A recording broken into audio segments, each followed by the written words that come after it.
The Oak Hill Oaks hosted the Portsmouth West Senators in a game that was well battled by both sides, but ended in a game dominated by the Senators. This first quarter started off with some great plays made by the Oaks, and they were ready to go from the start. Eddie Abel cruised right into the end zone, starting the game off strong for an Oaks, but they were quickly followed by not one, but 2 touchdowns by the Senators. The Senators kicked it into gear, and they continued to find their open space. And even in the cold weather, both teams were fired up, but the Oaks were not ready to give up just yet, and they were able to get another touchdown. Following this touchdown, the Oaks were unable to tie up the game. This lead in the game energized the Senators, and they were able to make some successful passes and plays, starting off with an interception by Anthony Bishop, where they were able to keep a hold of that football.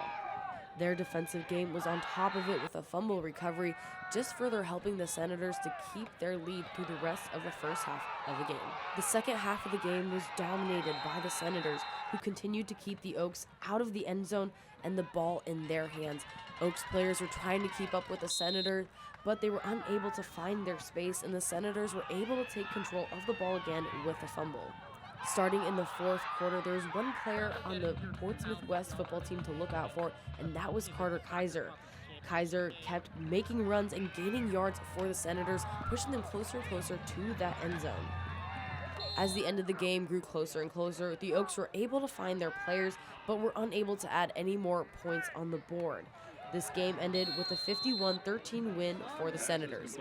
Reporting for Gridiron Glory, I'm Emily Dietz.